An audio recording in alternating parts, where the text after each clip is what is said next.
निगरान हुकूमत ने फैसला किया है कि सुप्रीम कोर्ट ने जो फौजी अदालतों को जो है वो फारिग किया अपने फैसले में 5 रुकनी बेंच ने, उसके खिलाफ नज़रसानी के लिए जाए।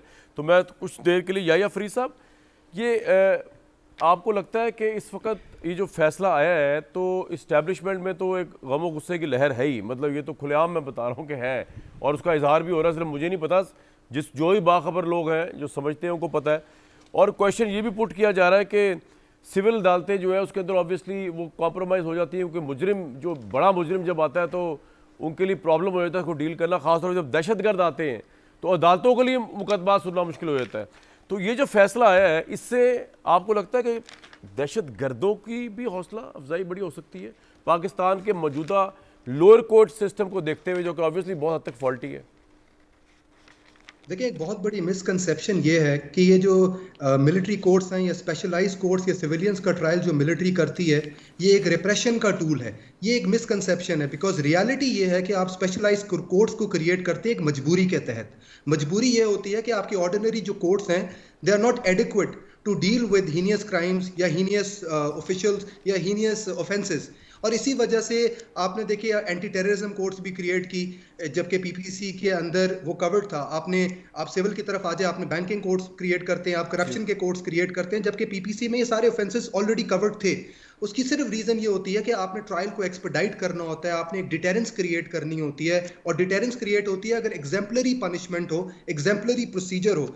चौथी बात यह है कि आपके कुछ नेशनल सीक्रेट्स होते हैं, आपने उनको सीक्रेट रखना होता है। आप यू डू नॉट वांट कि वो पब्लिकली जो है वो डिस्कस किया जाए। तो इन रीजंस की वजह से आपको स्पेशलाइज कोर्ट्स बनानी होती हैं। अब आपको मैं एक बैकग्राउंड दे दूं मिलिट्री कोर्ट्स और ये सिविलियंस का ट्रायल का। देखिए, 1967 से कानून मौजूद था, और 1975 में ब्रिगेडियर एफबी अली के केस के अंदर सुप्रीम कोर्ट ने इसको हर एंगल से इंटरप्रेट किया और इसको अपहोल्ड किया। 2007 में मुश्ताक अहमद के केस में सुप्रीम कोर्ट ने ब्रिगेडियर एफबी अली केस को अपहोल्ड किया। जो पिशावर हाई कोर्ट में जस्टिस वकार अहमद सेठ की जजमेंट थी, that is probably the most disparaging judgement against the military court. उसमें भी जज साहब ने कहीं ये नहीं कहा कि सिविलियंस के पास ब्लैंकेट इम्यूनिटी है फ्रॉम द मिलिट्री नहीं, कोर्ट। या फरीद साहब, ये तो हमें पता है ना कि कि जो मिलिट्री कोर्ट का फैसला आएगा वो सुप्रीम कोर्ट में भी चैलेंज हो सकता है, वो लाहौर कोर्ट में भी, हाई कोर्ट में भी चैलेंज हो सकता है, वो तो हमें पता है।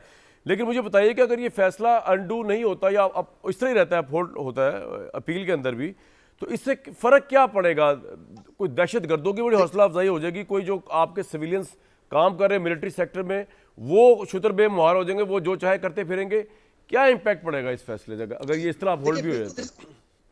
इसके बिल्कुल दो इम्पैक्ट्स हैं। एक इम्पैक्ट तो वो सिविलियंस हैं जो आपके मिलिट्री एम्बिट के अंदर फॉल करते हैं, जो आपके हसास अदारों में काम करते हैं, जो टेक्निकल फील्ड्स में होते हैं, वो प्रिवी टू सेंसिटिव इंफॉर्मेशन। उनके लिए तो बड़ा आसान हो गया है कि वो कोई ऑफेंस करे और उनकी ऑर्डिनरी कोर्ट्स में केस चलेंगे। ऑर्डिनरी कोर्ट्स क्योंकि आपके ऑलरेडी चैलेंज्ड हैं, तो उस कोर्ट से बेल लें, बेल लेके मुल्क से बाहर जाएं, मुल्क से बाहर जाकर एक बाजार लगा दें आपके नेशनल सीक्रेट्स का। एक तो इसका ये एक पहलू है। दूसरा पहलू ये है कि देखिए, पनिशमेंट का theoretical underpinning is to create deterrence in the society, और डिटेरेंस इसी तरह क्रिएट होती है जब आपने सख्त कानून बनाए होते हैं। और अगर आप वो सख्त कानून को रिलैक्स कर देंगे तो आपने वो डिटेरेंस खत्म कर दी, तो फिर तो आपने जो ऐसे अनासिर जो उसका खौफ खत्म हो गया। बिल्कुल करना ठीक है, चाहते हैं, बिल्कुल ठीक, ये आपका जो पॉइंट वो आ गया। लूप। अवैस साहब, मुझे इससे पहले मैं ब्रेक पे जाऊं, जो पलवशा साहिबा ने कहा उसको उस पर कमेंट करेंगे आप काइंडली, कि मामला आपको यहां तक किसने पुश करके पहुंचाया 9 मई तक? ये कोई एनालिसिस किया आप लोगों ने? मैं बिल्कुल कमेंट भी करूंगा उसके ऊपर, और ये बताऊंगा कि देखिए, पहली बात तो ये है कि जैसे अभी बात की गई है 9 मई के हवाले से, तो 9 मई के हवाले में ये एक बड़ी सोफिस्टिकेटेड तरीके से पीटीएम ने ये गेम खेली कि किसी तरीके से इमरान खान को और उसकी पार्टी को ब्रैकेट कर दिया जाए डायरेक्ट फ़ौज के साथ कन्फ्रंटेशन के साथ, ताकि दुश्मनी और एक नफ़रत का एक बीज जो है वो अवाम और फ़ौज के दरमियान हो। क्योंकि ये शुरू से नून लीग की सियासत थी कि जो फ़ौज के साथ नफ़रत, वो नवाज शरीफ की आप उसको आप ले जाइए, आप पीछे चले जाएं, आप वो जब